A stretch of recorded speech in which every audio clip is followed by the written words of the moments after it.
Ukraine ইস্যুতে Trump Putin ঐতিহাসিক বৈঠক আজ।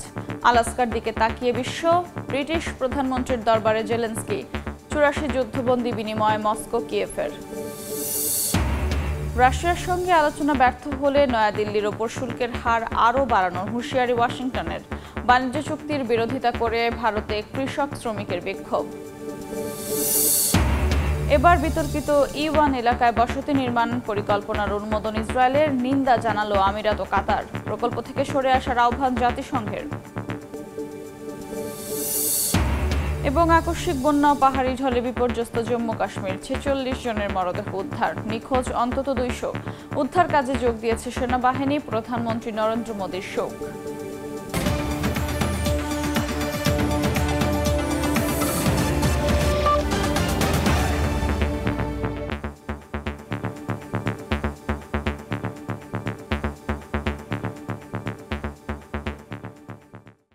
আন্তর্জাতিক সময়ের সঙ্গে আছে আমি আফরোজা মৌটুসী। আলাস্কায় ট্রাম্প পুতিনের ঐতিহাসিক বৈঠক আজ। সম্ভাব্য নিরাপত্তা নিশ্চিতে ব্রিটিশ প্রধানমন্ত্রী কিয়ার স্টারমারের সঙ্গে বৈঠক করলেন ইউক্রেনের প্রেসিডেন্ট ভলোদিমির জেলেনস্কি। চলমান কূটনৈতিক তৎপরতার মধ্যেই সংযুক্ত আরব আমিরাতের মধ্যস্থতায় ৮৪ জন করে যুদ্ধবন্দী বিনিময় করেছে রাশিয়া ও ইউক্রেন। তবে এর মাঝে রাশিয়া ইউক্রেনের ড্রোন হামলায় ১৬ জন আহতের খবর পাওয়া গেছে। ট্রাম্প পুতিন বৈঠকের আগেই ইউক্রেনের পক্ষে ইউরোপীয় নেতাদের সমর্থন আদায়ে মরিয়া দেশটির প্রেসিডেন্ট ভলোদিমির জেলেনস্কি। এরই ধারাবাহিকতায় বৃহস্পতিবার লন্ডনে ব্রিটিশ প্রধানমন্ত্রী কিয়ার স্টারমারের সঙ্গে বৈঠকে বসেন জেলেনস্কি। জানান বৈঠকে সম্ভাব্য নিরাপত্তার নিশ্চয়তার বিষয়ে ফলপ্রসূ আলোচনা হয়েছে। এমন নিশ্চয়তা ছাড়া স্থায়ীভাবে শান্তি প্রতিষ্ঠা সম্ভব নয় বলেও মনে করেন তিনি। এছাড়া বৈঠকে ইউক্রেনের ড্রোন উৎপাদনে বিনিয়োগের বিষয়টিও উঠে এসেছে বলে জানান জেলেনস্কি। একই দিন সংযুক্ত আরব আমিরাতের মধ্যস্থতায় ৮৪ জন করে যুদ্ধবন্দী বিনিময় করেছে রাশিয়া ও ইউক্রেন। রুশ প্রতিরক্ষা মন্ত্রণালয় জানায়, মুক্তিপ্রাপ্ত রুশ বন্দীদের এখন বেলারুশে চিকিৎসা ও মনস্তাত্ত্বিক সহায়তা দেওয়া হচ্ছে। ইউক্রেনের পক্ষ থেকে জানানো হয় ৩৩ জন সেনা ও ৫১ জন বেসামরিক নাগরিক বন্দিদশা থেকে মুক্তি পেয়েছেন। এর মধ্যে একজন ৪,০০০ দিনেরও বেশি সময় ধরে আটক ছিলেন। মুক্তি পেয়েই পরিবারের সঙ্গে আনন্দ উদযাপন করেন তারা। এদিকে ট্রাম্প পুতিন বৈঠক ঘিরে রাশিয়ার ওপর কিছু নিষেধাজ্ঞা সাময়িকভাবে শিথিল করেছে যুক্তরাষ্ট্র। বৃহস্পতিবার এই ঘোষণা দিয়েছে মার্কিন অর্থ বিভাগ। এক বিবৃতিতে জানানো হয়, বৈঠকে অংশগ্রহণ ও আয়োজন সংক্রান্ত লেনদেনের ক্ষেত্রে এই ছাড় প্রযোজ্য হবে। তবে রাশিয়ার জব্দকৃত সম্পদ মুক্ত করার অনুমতি এর আওতায় নেই। এই ছাড় কার্যকর থাকবে ২০ আগস্ট পর্যন্ত। আলাস্কার বৈঠকে ইউক্রেন যুদ্ধ সহ যুক্তরাষ্ট্র রাশিয়ার দ্বিপাক্ষিক সম্পর্কের নানা ইস্যুতে আলোচনা হবে বলে ধারণা করা হচ্ছে। রুশ উপপররাষ্ট্রমন্ত্রী সের্গেই রিয়াভকভ আশা করছেন, বৈঠকটি দুই দেশের সম্পর্ক স্বাভাবিক করার পথে অগ্রগতি আনতে পারে। রাশিয়ার দেওয়া শর্ত মেনে নেওয়া হলেই কেবল ট্রাম্প ও পুতিনের বৈঠকের পর ইতিবাচক ফলাফল আসবে। সিএনএনকে মার্কিন কর্মকর্তারা জানান, যুদ্ধে মস্কোর সুবিধাজনক অবস্থান নিশ্চিত না হওয়া পর্যন্ত এক চুলও ছাড় দেবে না রাশিয়া। এদিকে ফিলিস্তিনের পশ্চিম তীর মডেলে ইউক্রেনের অঞ্চল দখলের রুশ মার্কিন পরিকল্পনা ফাঁস করেছে আরেক মার্কিন গণমাধ্যম দ্য টাইমস। ক্রিমিয়া ও দনবাস রাশিয়ার সঙ্গে যুক্ত করার বিনিময়ে খেরসন ও জাপোরিজিয়া থেকে রুশ সেনাদের সরে যাওয়ার প্রস্তাব দিতে পারেন ট্রাম্প বলে জানিয়েছে গণমাধ্যমটি। যুক্তরাষ্ট্রের প্রেসিডেন্ট হিসেবে দায়িত্ব গ্রহণের পর ইউক্রেন ইস্যু নিয়ে কথা বলতে গিয়ে বারবার রুশ প্রেসিডেন্ট ভ্লাদিমির পুতিনকে বন্ধু হিসেবে সম্বোধন করেন ডোনাল্ড ট্রাম্প। দাবি করেন শুধুমাত্র তার সিদ্ধান্তকেই প্রাধান্য দেবেন রুশ প্রেসিডেন্ট। তবে সাম্প্রতিক সময়ে দুই নেতার সম্পর্কে কিছুটা নেতিবাচক প্রভাব পড়েছে। যুদ্ধ বন্ধের প্রস্তাবে রাজি না হলে মস্কোর ওপর নিষেধাজ্ঞা আরোপের হুঁশিয়ারি দেন মার্কিন প্রেসিডেন্ট। এবার যুক্তরাষ্ট্রের আলাস্কায় ট্রাম্প পুতিন বৈঠক ঘিরে তৈরি হয়েছে নানা সম্ভাবনা, একই সঙ্গে শঙ্কাও। নাম প্রকাশে অনিচ্ছুক ৩ জন মার্কিন কর্মকর্তার বরাত দিয়ে সিএনএনের এক প্রতিবেদনে বলা হয়, গোয়েন্দা সংস্থাগুলোর মূল্যায়ন অনুযায়ী রুশ প্রেসিডেন্ট ভ্লাদিমির পুতিন আগের মতোই সর্বোচ্চ ভূখণ্ড দখলের লক্ষ্যেই আছেন এবং যুদ্ধবিরতিকে শুধু বাহিনী পুনর্গঠনের সুযোগ হিসেবে দেখছেন। আরেক কর্মকর্তা মনে করেন, রুশ প্রেসিডেন্ট ইতোমধ্যেই নিজেকে বিজয়ী হিসেবে ভাবছেন। নিজের সুবিধা ছাড়া এক চুলও ছাড় দেবেন না পুতিন। রাশিয়ার প্রেসিডেন্টের ঘনিষ্ঠ পরিমণ্ডল এতটাই আটসাট আর গোপনীয় যে আসল সিদ্ধান্ত কে নিচ্ছে তা বোঝা কঠিন বলে জানিয়েছেন মার্কিন কর্মকর্তারা। তারা দাবি করেন যুক্তরাষ্ট্রের গোয়েন্দারা বছরের পর বছর চেষ্টা করেও পুতিনের দৈনন্দিন ভাবনা ধরতে হিমশিম খেয়েছে। মস্কোর পরিকল্পনা ঘিরে মার্কিন গোয়েন্দা প্রতিবেদনে আস্থা নেই ট্রাম্পের। পুতিনের সঙ্গে সরাসরি আলোচনায় মুখোমুখি বসে তার মনোভাব বোঝার চেষ্টা করবেন ট্রাম্প। এরই মধ্যে ব্রিটিশ সংবাদ মাধ্যম দ্য টাইমসের এক প্রতিবেদনে দাবি করা হয়, ফিলিস্তিনের পশ্চিম তীর মডেলে ইউক্রেনের অঞ্চল দখলের ষড়যন্ত্র করছে রাশিয়া ও যুক্তরাষ্ট্র। এতে ইউক্রেনের সীমান্ত অপরিবর্তিত থাকলেও দখলকৃত কিছু এলাকা আলাদা প্রশাসনের অধীনে রাশিয়ার সামরিক ও অর্থনৈতিক নিয়ন্ত্রণে থাকবে। মার্কিন জাতীয় নিরাপত্তা পরিষদের এক সূত্র বলেছে, এসব অঞ্চলে গভর্নর নিয়োগ ও অর্থনীতি রাশিয়া দেখভাল করবে, তবে আন্তর্জাতিকভাবে এলাকা ইউক্রেনের অংশ হিসেবেই গণ্য হবে। হোয়াইট হাউস অবশ্য এই সংবাদকে সম্পূর্ণ ভুয়া খবর বলে উড়িয়ে দিয়েছে। অন্যদিকে কিছু সূত্র জানায়, মার্কিন প্রশাসন এখনও এমন এক সমঝোতার খোঁজে আছে যেখানে রাশিয়া ক্রিমিয়া ও দোনবাস রাখবে, বিনিময়ে খেরসন ও জাপোরিঝিয়ার নিয়ন্ত্রণ ছেড়ে দেবে। মালিহা সুহরওয়ার্দী, সময় সংবাদ। ডোনাল্ড ট্রাম্পের সঙ্গে ভ্লাদিমির পুতিনের বৈঠক ব্যর্থ হলে ভারতের ওপর আরোপিত শুল্কের হার আরও বাড়তে পারে। এক সাক্ষাৎকারে এই সতর্কবার্তা দিয়েছেন মার্কিন অর্থমন্ত্রী স্কট বেসেন্ট। তবে এ বিষয়ে এখনও কোনো প্রতিক্রিয়া জানায়নি নয়াদিল্লি। বিশ্লেষকরা বলছেন, পুতিনের সঙ্গে ট্রাম্পের বৈঠকের ফল নির্ধারণ করবে নয়াদিল্লি ওয়াশিংটনের বাণিজ্যে শুল্ক যুদ্ধ কি আরও উত্তপ্ত হবে নাকি মিলবে কোনো সমাধান। ভারতের ওপর 2 দফা শুল্ক আরোপের পর থেকেই টানাপোড়েনে নয়াদিল্লি ওয়াশিংটন সম্পর্ক। চলমান বিতর্কের মধ্যেই নতুন করে আবারও দেশটির ওপর শুল্ক আরোপ হতে পারে বলে হুঁশিয়ারি দিয়েছেন মার্কিন অর্থমন্ত্রী স্কট বেসেন্ট। বুধবার ব্লুমবার্গকে দেয়া এক সাক্ষাৎকারে তিনি বলেন, যুক্তরাষ্ট্রের আলাস্কায় ট্রাম্প পুতিনের শুক্রবারের বৈঠক আশানুরূপ না হলে নতুন করে শুল্কের খড়গ টানতে হবে ভারতকে। তিনি আরো বলেন, ট্রাম্প পুতিন বৈঠক হবে, ইউরোপিয়ানরা বাইরে বসেই বলে দিচ্ছে কি করতে হবে, কিভাবে করতে হবে। এ অবস্থায় তাদেরকেও এই নিষেধাজ্ঞায় যোগ দিতে হবে বলে স্পষ্ট বার্তা দেন তিনি। তবে নতুন শুল্ক আরোপের এই সতর্কবার্তা নিয়ে এখনো কোনো প্রতিক্রিয়া জানায়নি ভারত। রাশিয়ার কাছ থেকে তেল কেনার দায়ে চলতি মাসের শুরুতে ভারতের ওপর অতিরিক্ত 25% শুল্ক আরোপ করেন মার্কিন প্রেসিডেন্ট ডোনাল্ড ট্রাম্প। এর কারণে আগের 25% পাল্টা শুল্ক সহ ভারতীয় পণ্যে ট্যারিফের পরিমাণ দাঁড়ায় মোট 50%। ইউক্রেন যুদ্ধ শুরুর পর থেকেই সস্তায় রুশ তেলের আমদানি ব্যাপকভাবে বাড়িয়েছে ভারত। 2021 সালের 3% থেকে বেড়ে 2024 সালে দাঁড়িয়েছে 35 থেকে 40%। এতে দূরত্ব বেড়েছে ট্রাম্প ও মোদি প্রশাসনের মাঝে। ভারত বলছে, একটি জ্বালানি আমদানি নির্ভর দেশ হিসেবে তারা সবসময় সস্তা উৎস থেকে তেল কিনতে বাধ্য, যাতে কোটি কোটি দরিদ্র নাগরিককে উচ্চ মূল্যের চাপ থেকে রক্ষা করা যায়। মৌসুমী সাথী, সময় সংবাদ। অতিরিক্ত মার্কিন শুল্কারোপের বিরুদ্ধে প্রতিবাদ জানিয়ে রাস্তায় নেমেছে ভারতের সাধারণ কৃষক শ্রমিক। এ সময় দুই দেশের মধ্যে হতে যাওয়া বৈদেশিক বাণিজ্য চুক্তিরও বিরোধিতা করেন তারা। মার্কিন হুমকি তোয়াক্কা না করে বিশ্বের সব দেশের সঙ্গে অবাধ বাণিজ্য অধিকার নিশ্চিতের দাবি জানান বিক্ষুব্ধরা।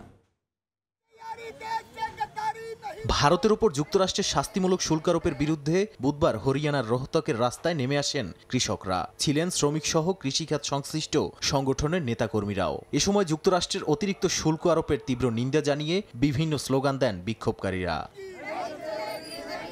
রাশিয়া থেকে তেল কেনার জেরে ভারতের ওপর অতিরিক্ত 25% শুল্ক আরোপ করেছে যুক্তরাষ্ট্র। এ নিয়ে দেশটির ওপর আরোপিত মোট মার্কিন শুল্কহার দাঁড়ায় 50%। 27 আগস্ট থেকে নতুন এই শুল্কহার কার্যকর হওয়ার কথা রয়েছে। আন্দোলনকারীরা বলেন, যুক্তরাষ্ট্রের আরোপিত অতিরিক্ত শুল্ক প্রভাব ফেলবে ভারতের সাধারণ কৃষক শ্রমিকের জীবন জীবিকায়। যুক্তরাষ্ট্রের সঙ্গে চুক্তি হলে দেশের 8 কোটি খামারি তাদের জীবিকা হারাবে, কৃষকরা নিঃস্ব হয়ে যাবে। এই যুদ্ধ আমাদের জীবন জীবিকার, এই যুদ্ধ আমাদের ফসল রক্ষার। যুক্তরাষ্ট্রের 2% মানুষ কৃষির সঙ্গে জড়িত, আর আমাদের 50%-এর বেশি মানুষ কৃষির ওপর নির্ভরশীল। তাই আমরা কোনোভাবেই বহুজাতিক কোম্পানির কাছে অসম শর্তে আমাদের কৃষি খাত তুলে দিতে পারি না। যুক্তরাষ্ট্রের সব ধরনের হুমকি প্রত্যাখ্যান করে বিশ্বের সব দেশের সঙ্গে অবাধ বাণিজ্য অধিকার নিশ্চিতের দাবি জানান বিক্ষোভকারীরা। ট্রাম্পের শুল্ক নীতির পাশাপাশি দুই দেশের মধ্যে হতে যাওয়া বৈদেশিক বাণিজ্য চুক্তির বিরোধিতাও করেন তারা। যে সকল নারী দুগ্ধ ফার্মের সঙ্গে জড়িত তাদের উপার্জনের পথ বন্ধ হয়ে যাবে, তাই এটির বিরুদ্ধে আন্দোলন করা গুরুত্বপূর্ণ। ভারতের ওপর ট্রাম্পের অতিরিক্ত শুল্ক আরোপের ঘোষণা দেওয়ার পর দেশ জুড়ে বাড়ছে মার্কিন বিরোধী মনোভাব। দেশের বিভিন্ন অঞ্চলে কৃষক ও শ্রমিকরা একজোট হয়ে বিক্ষোভে নেমেছেন। গেল সপ্তাহে প্রধানমন্ত্রী নরেন্দ্র মোদী জানান, কৃষি, দুগ্ধ ও মৎস্য খাত রক্ষায় বড় ধরনের মূল্য দিতে প্রস্তুত তার সরকার।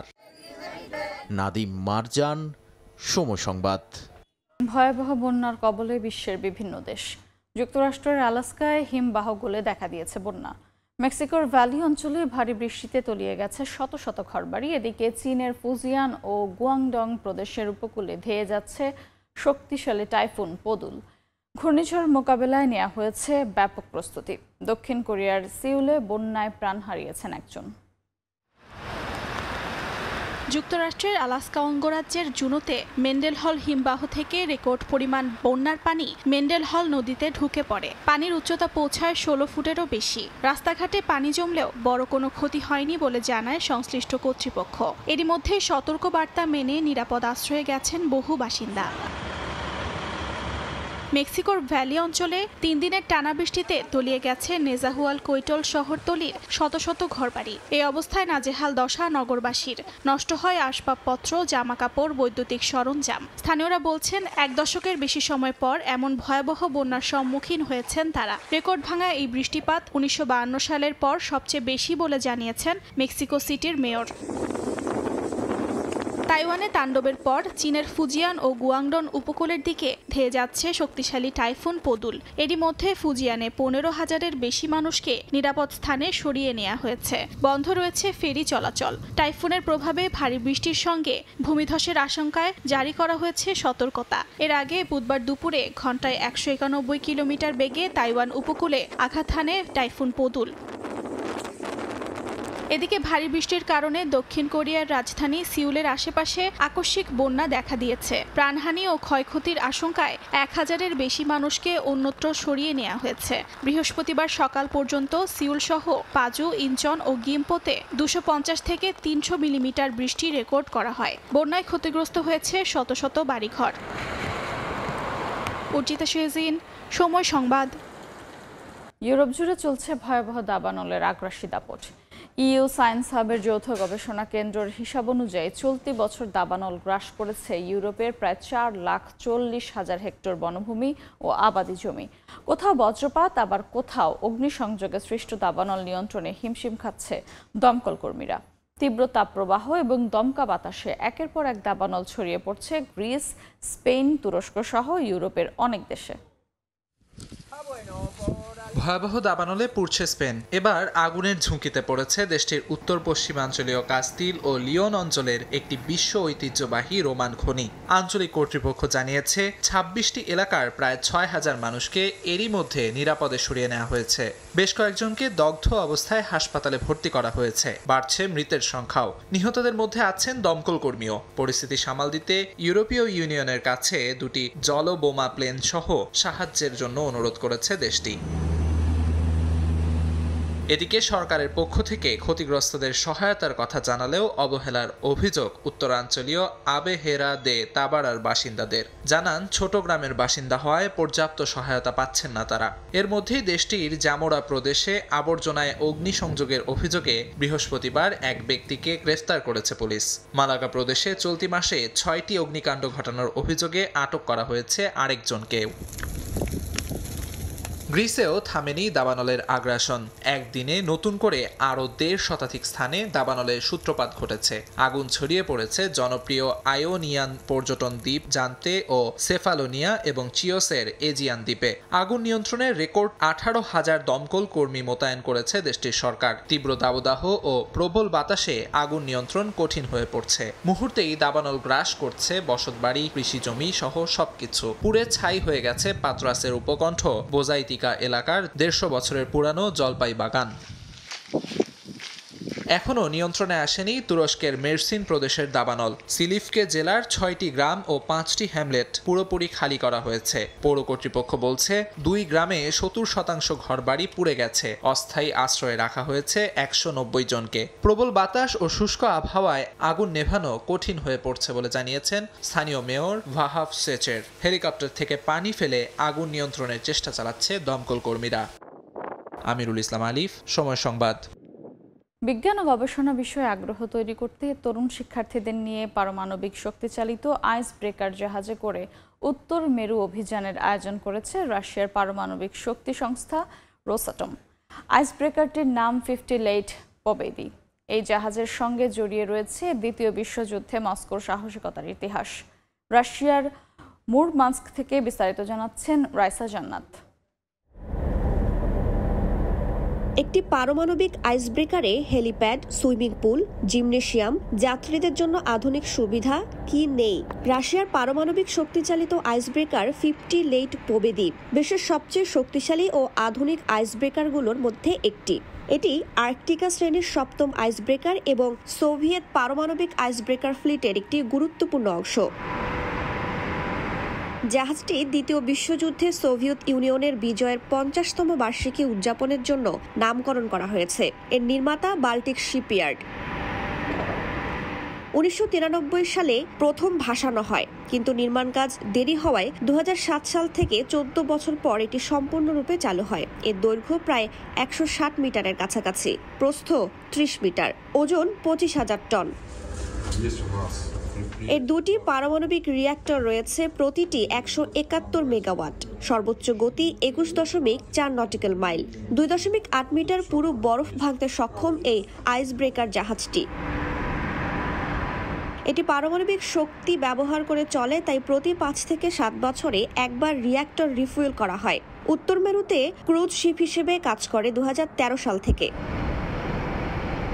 এটি সর্বপ্রথম পারমাণবিক আইসব্রেকার যেটি 2021 সালে উত্তর মেরুতে সম্পূর্ণ অন্ধকারে অর্থাৎ পোলার নাইট অভিযান চালায়। সোভিয়েত ইউনিয়নের শেষ আইসব্রেকার প্রকল্প ছিল এটি, কিন্তু আর্থিক সংকটের কারণে এর নির্মাণ বিলম্বিত হয়। 2007 সালে চালু হওয়ার পর এটি উত্তর সাগর রুটে বাণিজ্যিক জাহাজ চলাচল সহজ করতে সহায়তা করে। রাশিয়ার আর্কটিক আধিপত্যের প্রতীক হিসেবে দেখা হয় এই জাহাজটিকে। রাশিয়ার মুরমানস্ক শহর থেকে রাইসা জান্নাত, সময় সংবাদ। পাকিস্তানের ৭৮তম স্বাধীনতা দিবস উদযাপন করতে গিয়ে গুলিবিদ্ধ হয়ে 3 জন নিহত হয়েছেন। আহত হয়েছেন অন্তত 75 জন। বুধবার রাতে করাচির আজিজাবাদ এলাকায় ফাঁকা গুলি ছুড়ে স্বাধীনতা দিবস উদযাপনের সময় এই ঘটনা ঘটে। নিহতদের মধ্যে বৃদ্ধ ও শিশু রয়েছে। পুলিশ জানিয়েছে করাচির লিয়াকতাবাদ, করাঙ্গি সহ বেশ কয়েকটি এলাকা থেকে মানুষের গুলিবিদ্ধ হওয়ার খবর এসেছে। এসব ঘটনায় 33 জন সন্দেহজনককে গ্রেফতার করা হয়েছে। তাদের কাছ থেকে আধুনিক আগ্নেয়াস্ত্র আর গোলা বারুদ জব্দ করেছেন আইন শৃঙ্খলা রক্ষাকারী বাহিনী। যুক্তরাষ্ট্রের ভার্জিনিয়া অঙ্গরাজ্যে অস্ত্রধারীর গুলিতে 3 পুলিশ কর্মকর্তা আহত হয়েছেন। স্থানীয় সময় বুধবার সকালে অঙ্গরাজ্যটির গ্রেটনা এলাকায় এই ঘটনা ঘটে। এক প্রতিবেদনে রয়টার্স জানায়, একজন অপরাধীকে গ্রেফতার করতে গেলে পুলিশকে লক্ষ্য করে গুলি ছোড়ে। এতে 3 জন গুলিবিদ্ধ হন। গুরুতর অবস্থায় একজনকে হাসপাতালে ভর্তি করা হয়েছে।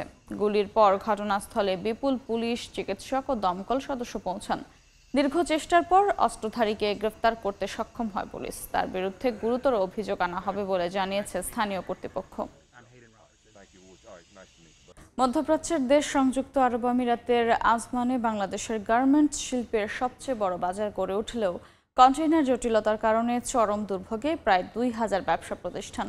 চট্টগ্রাম বন্দরে নানা জটিলতা, কর বৃদ্ধি ও নির্দিষ্ট সময়ে পণ্য পরিবহন না হওয়ায় অর্থনৈতিক ক্ষতির মুখে এই অঞ্চলের ব্যবসায়ীরা। শিবলি আল সাদিকের রিপোর্টে বিস্তারিত। সংযুক্ত আরব আমিরাতের প্রাদেশিক শহর আজমানে রেডিমেড গার্মেন্টস পণ্যের হোলসেল মার্কেটে প্রায় 2000 বাংলাদেশি ব্যবসা প্রতিষ্ঠান রয়েছে। মধ্যপ্রাচ্য এবং আফ্রিকার গার্মেন্টস পণ্যের যোগানদাতা এই বাজারে বাংলাদেশের 20,000-এরও বেশি শ্রমিক কাজ করেন। তবে নিজ দেশ থেকে পণ্য আমদানিতে নানা জটিলতার সম্মুখীন হয়ে ব্যাপক লোকসানে পড়েছেন বলে অভিযোগ বাংলাদেশি ব্যবসায়ীদের। সমগ্র মিডল ইস্টের অস্থিরতা এবং আফ্রিকার বিভিন্ন দেশের ভিসা বন্ধের কারণে আমরা একটা ক্রান্তিকাল অতিক্রম করছি। সাথে সাথে বাংলাদেশের চট্টগ্রাম বন্দরের বিভিন্ন কন্টেইনার নিয়ে ঝামেলার কারণে দীর্ঘসূত্রিতার কারণে আমরা মাল সঠিক সময় না পাওয়ার কারণে আমরা বিভিন্ন অসুবিধার মধ্যে দিয়ে আমরা যাচ্ছি। ব্যবসায়ীরা জানান, আগে চট্টগ্রাম বন্দর থেকে একটি কন্টেইনার আনতে 4-5 লাখ টাকা লাগলেও বর্তমানে তা গিয়ে ঠেকেছে 14 থেকে 15 লাখের ঘরে। 2021 সাল থেকে আমরা এই প্রবলেম ফেস করতেছি। যদি শিপিংটা যদি আমি ঠিক মতো আমার হইতো, তাহলে আমার এই ড্যামেজ দেওয়া লাগতো না। এভাবেই আমরা ব্যবসায়ীরা ক্ষতিগ্রস্ত হই এবং আমরা ব্যবসায়ীরা আস্তে আস্তে ভেঙে হয়ে যেতেছি। লুজ মালগুলো আছে, ওই স্টক মালগুলো আমাদের এখানে আনতে হয়, কিন্তু ওরা চাচ্ছে কি আমরা যে বড় বড় যে ডলার মানে এক এক পিসে বিভিন্ন হাই কোয়ালিটির যে ডলার পে করতে হবে, অ্যাকচুয়ালি আমাদের পক্ষে সেই ডলার পে করা সম্ভব না। এখানে পুরোটাই বাংলাদেশি গার্মেন্টস পণ্য নিয়ে বিভিন্ন দেশের কাস্টমার এখানে আসে, তা আমরা চেষ্টা করে যাচ্ছি বাংলাদেশের পণ্যটা এখানে বাজারজাত করার জন্য। বাংলাদেশের পণ্যের চাহিদা আছে, আমাদের শুধু খরচটা কমানোর দরকার। কন্টেইনার চার্জ বেড়ে গেছে আর মাল টাইম টু টাইম পাওয়া যাচ্ছে না। অনেক সময় দেখা যায় যখন কাস্টমার থাকে তখন টাইম টু টাইম মাল পাওয়া যায় না, যখন কাস্টমার না থাকে তখন 4 কন্টেইনার একসাথে। ব্যবসায়ীদের অভিযোগ, 2023-24 সালে কন্টেইনার সমস্যা সমাধানে আজমানের গার্মেন্টস ব্যবসায়ীরা আমিরাতের বাংলাদেশ মিশন কর্মকর্তাদের সঙ্গে একাধিকবার বৈঠক করলেও এর কোনো সুফল পাওয়া যায়নি। তাদের দাবি, কন্টেইনার সমস্যার সমাধান ও আমিরাতের সঙ্গে বাংলাদেশের সরাসরি শিপিং লাইন চালু করলে আগের মতো ব্যবসা চাঙ্গা করে তোলা সম্ভব। শিবলি আল সাদিক, সময় সংবাদ, সংযুক্ত আরব আমিরাত। প্লাস্টিক দূষণ রোধে বিশ্বের প্রথম আইনি চুক্তি বাস্তবায়নে ধোঁয়াশা তৈরি হয়েছে। জেনেভায় জাতিসংঘের সদস্য দেশগুলোর আলোচনার শেষ দিনে দেখা দিয়েছে বড় ধরনের মতবিরোধ। বৈশ্বিক প্লাস্টিক দূষণ মোকাবিলায় কয়েক বছর ধরে একটি চুক্তির চেষ্টা চালিয়ে যাচ্ছে জাতিসংঘ। এরই ধারাবাহিকতায় সংস্থাটির জেনেভা কার্যালয়ে আলোচনায় বসে বিশ্বের 184টি দেশ। তবে আলোচনার শেষ দিনেও চুক্তি বাস্তবায়নে কোনো আশার আলো দেখা যায়নি। প্লাস্টিক দূষণ রোধে আইন নিয়ে একটি খসড়া প্রস্তাব তৈরি করেছে জাতিসংঘ, যদিও প্রস্তাবিত খসড়াটি প্রত্যাখ্যান করেছে শক্তিশালী দেশগুলোর কূটনীতিকরা। হতাশা প্রকাশ করেছে পানামা, কেনিয়া সহ বেশ কয়েকটি দেশ। তারা জানায়, খসড়া থেকে বাদ দেওয়া হয়েছে পলিমার উৎপাদন, বর্জ্য নিষ্পত্তি ও স্বাস্থ্য ঝুঁকি সম্পর্কিত গুরুত্বপূর্ণ ধারা।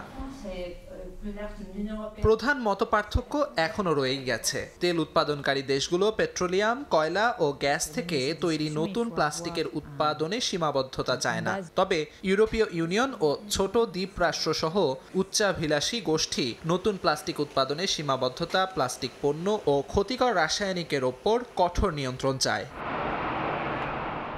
খসড়ার পক্ষে কিছুটা নমনীয়তা প্রকাশ করেছে ইরাক, তবে চুক্তির সংজ্ঞা স্পষ্ট হওয়া পর্যন্ত কোনো সিদ্ধান্তে পৌঁছানো যাবে না বলে জানিয়েছে সৌদি আরব। আমিরুল ইসলাম আলিফ, সময় সংবাদ। সুইডেনে প্রতি বছরের মতো এবারও শুরু হয়েছে স্টকহোম ফেস্টিভ্যাল। সঙ্গীত, নৃত্য, থিয়েটার, খাবার আর শিল্পকর্মে সাজানো এই উৎসবে বিশ্বের বিভিন্ন দেশ থেকে অংশ নিচ্ছেন হাজার হাজার মানুষ। সুইডেন থেকে বিস্তারিত জানাচ্ছেন শফিউল আলম। সুইডেনের রাজধানী স্টকহোমে অনুষ্ঠিত হচ্ছে 18তম স্টকহোম কালচার ফেস্টিভ্যাল। 5 দিনের এই উৎসবে অংশ নিচ্ছেন 50টিরও বেশি দেশ থেকে আসা শিল্পী ও সাংস্কৃতিক প্রতিনিধি। শহরের কেন্দ্রস্থল শেরগেলতর, কুংস্তে গার্ডেন ও ওল্ড টাউনের নানা জায়গায় সাজানো হয়েছে মুক্তমঞ্চ, আয়োজন করা হয়েছে প্রদর্শনীর এবং বসানো হয়েছে খাবারের স্টল। সুইডিশ সংস্কৃতির পাশাপাশি আয়োজনে স্থান পাচ্ছে আফ্রিকান ড্রামস, এশিয়ান নৃত্য, ল্যাটিন আমেরিকান সঙ্গীত আর মধ্যপ্রাচ্যের লোকনৃত্য। প্রতিদিন সন্ধ্যায় জমে উঠছে কনসার্ট। খোলা আকাশের নিচে হাজারো দর্শক উপভোগ করছেন বিভিন্ন সংস্কৃতির সঙ্গীত পরিবেশনা। সুইডেনে এ ধরনের আয়োজনে সাধারণত উচ্চ প্রবেশ মূল্য নির্ধারণ করলেও এই উৎসবে একদম বিনামূল্যেই অংশ নিতে পারছেন দর্শনার্থীরা। এতে সব বয়সের মানুষের অংশগ্রহণে পূর্ণতা পাচ্ছে জমকালো এই আয়োজন।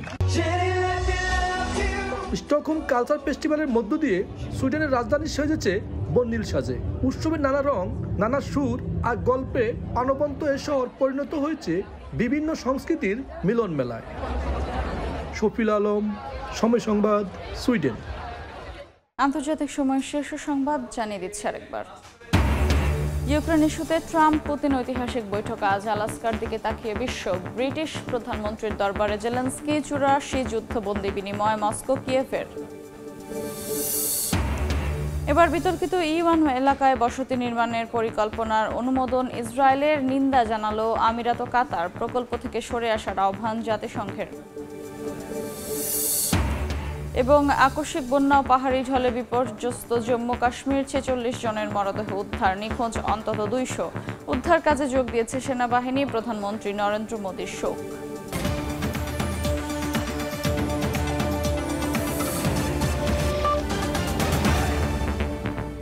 এই ছিল আন্তর্জাতিক সময়। সঙ্গেই থাকুন সময়ের।